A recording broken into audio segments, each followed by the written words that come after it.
Hey there, it's Kelly Donahue-Piro, your favorite industry best friend.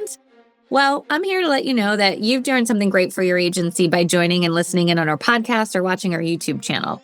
I just want to remind everybody that we're here to help. So if you need anything, drop a comment, go to our website, hang out with our chat, or just contact us. There's a problem in your agency, I got solutions, right? I like to think of it, you got a problem, I'll solve it. But let's get into the content today so that you can improve your awareness and knowledge of solutions that exist to the agency's core challenges. And it's not necessarily more bodies. It's helping the bodies that are here feel better about their job and become more efficient so that they're not stressed out and the agency is still growing and making money. Something new comes out, we do it the way we're asked for 10 days, then we can provide feedback because it takes 2 or 3 days to get over the negative mindset of this is stupid. Hello, friends. Stephen Harrington, Dakota with Agency Performance Partners, here with our good friend, Miss Paige, with Flatlands Insurance. Paige, did you want to take a second and introduce yourself?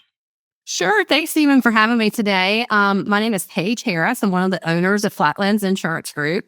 Our agency has been around since 1963, but we partnered with APP because we knew to grow into the future, we needed some assistance with processes. So we are thankful to have Stephen and Kelly on our team. Yes, we've had quite the adventures over the last 15 or so months of change and adapting, but the team seems to be really taking it and pushing forward well, I think. I think so too. I mean, I think change is scary for most people. And when you have a lot of different agencies that have combined together, which is what we've done, there are lots of different processes, lots of different personalities, and you just have to learn what that looks like. And I'm a big believer in like your love language. We've had to figure out, what everybody's love language is so that we can communicate well. But yeah, I've been very pleased with their willingness to adopt to new processes and to really think through how it affects the overall agency and not just what they individually are doing. So that really was on leadership to explain that. And I think that APP has helped us have that verbiage to explain it. And I think that was one of the impressive things was you have a bunch of diversity among your product offerings. We have individual benefits, employee benefits, crop, farm, commercial, personal. Like we have this, like almost anything you can imagine, y'all have your fingers in to varying degrees. So to get all the departments to be able to work together really took some buy-in from leadership and team lead and getting the teams aligned correctly. Yeah, I think so. And not only is it, we do have these separate divisions that offer all these separate products, but and each of those divisions can tweak the process to fit whatever their line is, but their willingness to understand that to move forward and to grow as an agency like we want to, we have to have some standards that we're all held to. And it hasn't been easy. There have been some team members who left, but you told us that, hey, not everybody is going to like the direction that you're going in. And that's okay, because I really do believe that they're great people. It just wasn't a fit. They weren't our fit, and we are their fit. And so it's an opportunity to continue to grow and do what's best for the agency and obviously for our clients, because that's our number one concern. And I love that mindset, right? I've worked with a lot of great agents in my time in the industry over the last 20 some years. And sometimes they're a great agent, just not a great fit for where they're at today. Right? Doesn't mean they're a bad agent or we're a bad agency. Just something wasn't aligning correctly to move forward in the right direction. And they found something better and they're now flourishing, or the agency's moved on and they're now flourishing. So I love that mindset. We talked a little bit about challenges. What's been hardest for the team to kind of adjust to or change in your thoughts? I think, I use the word accountability, and I think that has some negative connotations, but accountability is just using the data that we have so that owners and leaders can make better decisions. And I think not making decisions based on gut feeling has been something that we're all trying to get used to. But knowing that we're making informed decisions has been very different for our team members. And quite honestly, we have 4 owners, and you've got 4 people who are entrepreneurs that have gotten this agency to where it is today. And it's a very successful agency. But then to step up and realize, and I'll use it an APP term, that we have to slow down to speed up has been important too. That like where we want to go cannot be 4 individuals making individual decisions. We have to do this as a team and put the agency first. So, I think that we talk a lot about the team, and your question was, how has it affected them? But I think ultimately you have to start with leadership to make sure that the team has the buy-in. The team has to see the leaders are excited about the direction that we're going. 100%. And I'm working with a few agencies right now that are all about to their agency 2.0, which was almost a year ago now for your agency. Mm-hmm. But they're like, what do I do? What do I do? I'm so nervous. I'm like, we're just going to be cheerleaders. We're going to smile. We're going to tell them it's good, that we're happy about the change. And they're like, well, we are happy about the changes. I'm like, yes, but we have to show the team that we're happy to get them to believe it, right? Because they're going to have some questions. They're going to have some things. And I think that positive attitude goes a very long way. And when you don't have a positive attitude, you go into your office, close the door, take a 5-minute pause, and then come back. I like to say, go to my car and scream into my pillow. That's right. Yeah. Give me a moment. So what has been the biggest shift in the team over the last couple of months going into, I think we're doing retention right now, where it's changing the mindset of getting ahead of renewals and providing value versus just, did it renew or not? Yeah, and I think that is definitely a key. I mean, the getting ahead of renewals is something that we've always talked about. We haven't done a big job of it. And especially in our personal lines group, I often hear them before say that they're overwhelmed. But APP has really given us the tools so that you, as you just said, stay ahead of your workload and so you don't feel like you're drowning. And I've been so pleased with our personal lines team, their willingness to try some of these new ideas that you guys have given us. I'm not going to pretend that there hadn't been some stumbles or they said, oh my gosh, I just don't get this. But they are continuing to use it and to tweak it so that it fits their division. And that's one of the things I really appreciated about what you guys have done for them is you gave them a running track, but you also said this is fully customizable to you in your agency. And I think once they saw that, they're like, oh yeah, this makes sense. And they provided a lot of feedback to you. And it's what's well. And I haven't heard anybody say, I hate this new process. I was talking to some of the people on our team and I was like, retention is one of the most difficult programs we launch with an agency. Like if they're not in the right mindset, if we can't get them to understand, it's a battle for like a good 3-4 months to get them to start getting traction. And I think the Flatlands Insurance Group team, what stepped in was like, okay, we're going to try it. Like everything so far has been okay. We'll give it a try.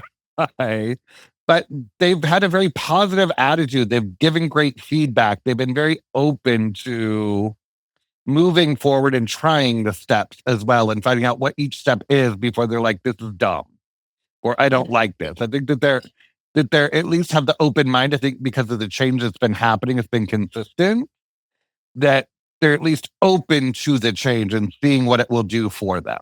Yeah, and I think we have a bit of an advantage is that in that particular team, we have a lot of people that are new to insurance.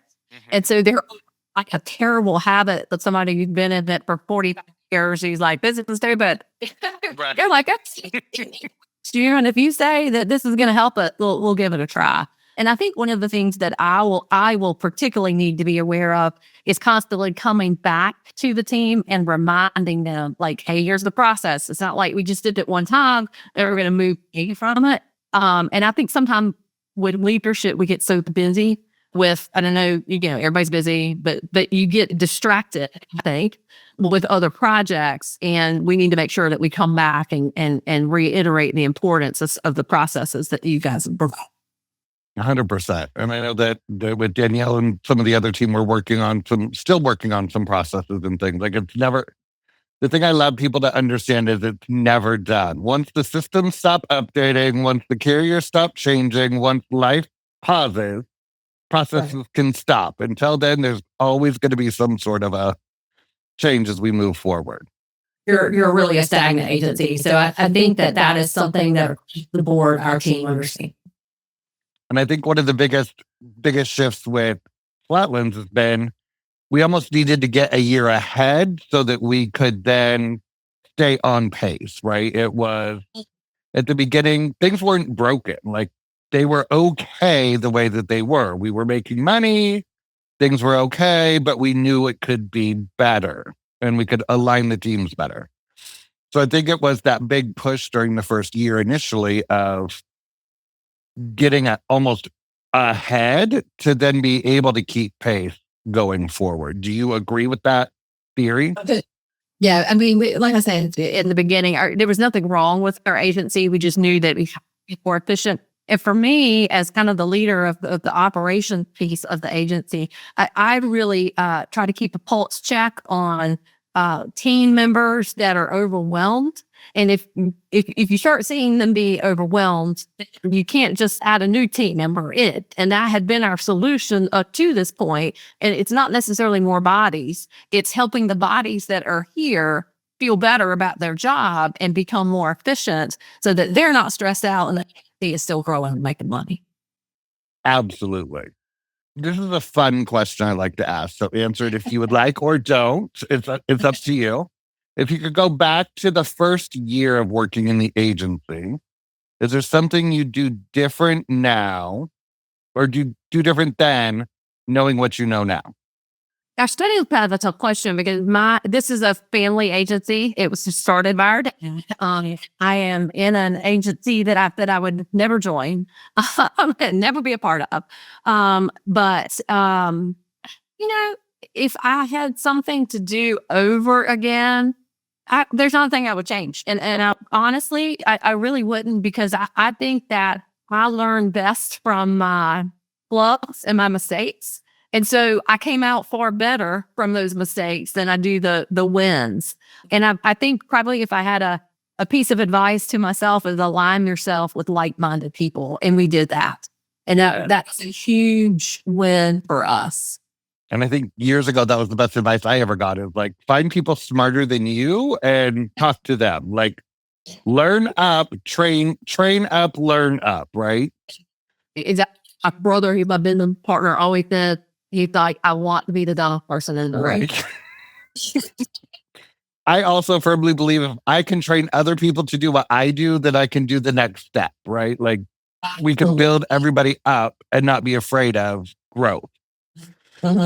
So that follows in your original question, one of the things that he said he struggled with, not with APP, but because he in that agency much longer than I have, but it's giving up the pieces of his work that made the agency successful and not micromanaging. Like, okay, I can't be a leader in the agency if I'm still taking payments or something like that. I mean, that's not, but those sorts of things and willingness to trust people to do the job that you have explained to them needs to be done.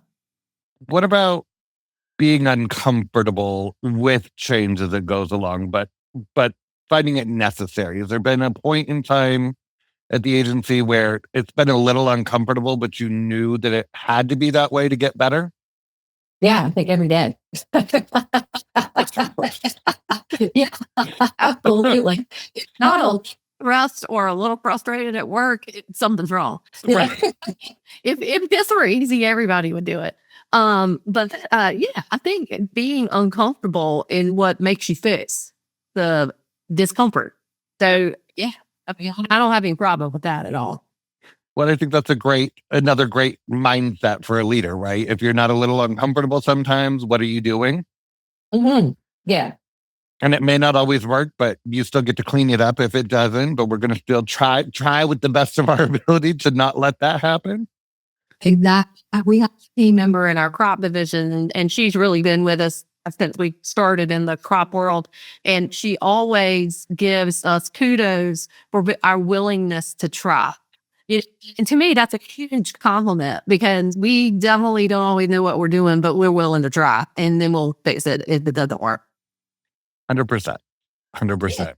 I love I have the 10-day rule personally. So something new comes out, we do it the way we're asked for 10 days, then we can provide feedback because it takes 2 or 3 days to get over the negative mindset of this is stupid. Huh? Why do I have to do it this way? The other one worked just fine. Then moving forward to okay, it's not as bad as I thought. I guess it's not broken. Sure. Yeah. I think I've heard you talk about the 10-day rule before, because we're going to start to talk that a little bit more. So has your definition of what a good job looks like or success for the team members, has that changed over the last year of looking more at the metrics? And we talked a little earlier about facts over feelings and getting more to here's what we need for the agency to move forward versus I really like you as a person, so I want to feel good that you feel good. Yes. And operating with facts rather than feelings has quite honestly created friction because not everybody likes that approach. I think that using facts and data is always the right way to measure your success, but it's how you present that data. I don't want to go to a team member and say, "Oh my God, your goal is 20." Complete failure. That's not how we operate. And so we try to use that as an education moment. Like, how can we help you? We know you can do this. Let's start from the beginning. Did we explain the expectation tools that you need to succeed? And then after a while, if none of that is working, that's when we have a bigger conversation. You can't operate an agency our size based on your gut feeling. Right. I was talking to a producer at another agency yesterday that just got done with a 6-month growth training, agency sales and growth training. Mm-hmm. And I was doing a one-on-one and he goes, it finally clicked. We follow the process that you can find out where we're succeeding and not and know where to train us. Because if I don't follow the process and I pick my own path, you don't know what I've done. So you don't know where my weak spots are. And I was like, I think you just perfectly captured what we've talked about for the last 6 months. The process may need to be tweaked for the agency, but if everybody's following the same path, we can say we were grossly wrong, or this needs tweaked a little bit here, or the whole team needs a little more strength here. But if everybody's doing their own thing, it's hard to herd the cats and figure out where the problem lies. Absolutely. So I love that leadership mindset of yours of, yes, it's not a punishment. We're not coming in and saying you are a horrible person because you didn't hit the goal of 20. We're looking at it and saying, what can we do to get you there? Absolutely. Yeah. My original career was in higher education. And I think one of the things that I have brought to the agency is that education mindset is how is the agency going to stand out from everybody else. And one of the things is we want to educate our clients on what their choices are. And then they get to make the choice. We've done our job. And then certainly APP has helped our team have that kind of language. Mm-hmm. But I also want our team members to have as much information as they need to make that happen. We're big on learning in this agency, whether it's at the team, leadership, whomever, we need to continue to do that. And I think that one of the refreshing things too, you were just talking about giving them some of the tools, is sharing some of the data with the team consistently so they can check themselves. Right? They don't need to wait for a leader or manager to come and be like, hey, here's your numbers. They have access to some of that information to be able to say, I'm doing it or I'm not. Yeah. And I think that you very much empowered the team to be successful, which I love. Well, Miss Paige, I appreciate all of your time this morning. Do you have any closing thoughts or other things that you would like to share before our time is done today? Stephen, appreciate that you asked me to be on your podcast. I appreciate everything that APPD has done to help Flatlands succeed. If anyone is listening and is curious as to whether they should partner with you, I can guarantee you that their investment will pay off multiple times. And the stress level that as a leader has will go down because you know the processes are in place. It's not easy, but you know that you've got the right path, and then you get the right people in the right seats, and it's all good. 100%. Well, Paige, I appreciate your time today, and I look forward to our next meeting. Sounds great, Stephen. I think it's this afternoon. So I can't. It really is. Thank you. Well, I hope you enjoyed that. It is so fun giving you guys tips and tricks every single, week out there. Remember, you can find us on social media for updates. You can like or comment on this podcast or video, and we're here for you. And check out our website. There's a ton of tools. We have over 1,000 blogs on our website. We have over 1,000 videos on YouTube. You can search and find answers to your top questions. But also, if you need a little bit more help, you want a best friend that's there cheerleading for you, giving you the guidance that you need, and being there on some of those tough days, let us know. We'd love to meet your agency and learn if we're a good fit. All right, signing off. Go sell insurance.